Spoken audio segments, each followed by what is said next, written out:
In the sun-dappled fringes of a vast, ancient forest, nestled beneath the sprawling roots of the grand elder willow, lived two tiny, inquisitive creatures named Puku and Puki.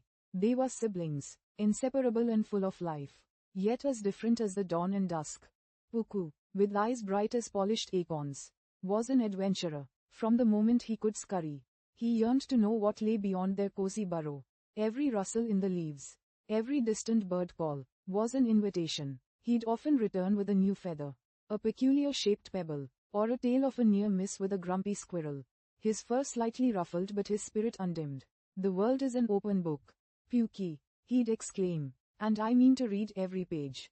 Quote, Puki, on the other hand, was a creature of gentle observation and deep contentment.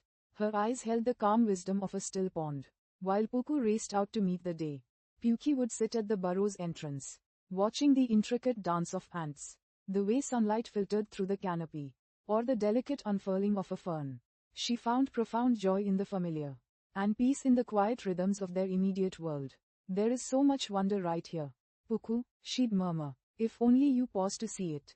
One crisp autumn morning, the grand elder willow, with its ancient, creaking voice, spoke to them. "My dear little ones, the season of discovery is upon you. The forest calls. Go, learn, and grow." Puku, of course, needed no second invitation. With a squeak of excitement, he darted off, a blur of energy. He scaled slippery moss-covered rocks, navigated thorny thickets, and even braved a cold, swift stream to reach the legendary, whispering falls he'd only heard tales about. He stumbled, he got lost, he felt the chill of loneliness when dusk fell far from home. But each challenge hardened his resolve. He learned to trust his instincts, to find shelter under broad leaves, and to forage for sustenance in unfamiliar patches. He returned days later, exhausted but exhilarated, carrying a tiny, iridescent beetle shell and a heart bursting with stories of towering trees, echoing caves, and the magnificent roar of the falls. Puki, meanwhile, had taken a different path.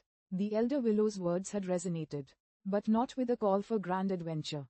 Instead, she began to explore the immediate vicinity of their burrow with new eyes.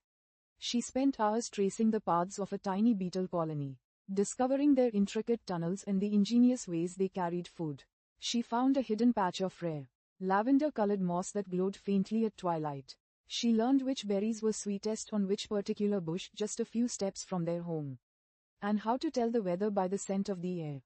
When a sudden, fierce storm hit, Puki, remembering stories of her ancestors, carefully reinforced a loose section of their burrow, ensuring their home remained safe and dry. She didn't travel far, but her world had expanded in depth and understanding. She returned each evening, not with grand tales, but with a quiet sense of accomplishment and a deeper connection to the very ground beneath her. Pause. When Puku finally burst back into the burrow, full of his dramatic adventures, Puki listened with rapt attention, marveling at his bravery. "You saw the whispering falls, Puku. How wonderful!" she exclaimed, her eyes wide. Puku, in turn, listened as Puki described the glowing moss, the resilience of the beetle colony, and her quiet triumph over the storm's impact on their burrow.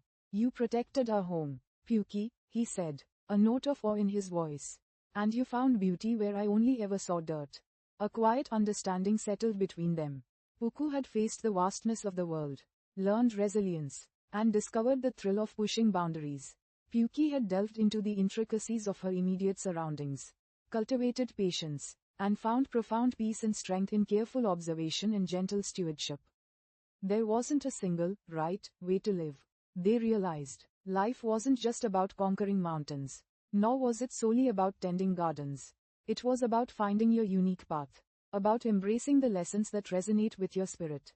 Puku learned from Puki the value of pausing, of truly seeing the small wonders. Puki, inspired by Puku's courage, began to take tiny, tentative steps further afield, always returning to her beloved home, but now with a spark of adventurous curiosity in her eyes. And so, Puku and Puki continued their lives, sometimes venturing out together, sometimes pursuing their individual discoveries. They understood that life teaches us through both grand escapades and quiet contemplations. The greatest lesson, perhaps, was that true wisdom lies not in choosing one path over the other, but in recognizing the beauty and validity in all paths.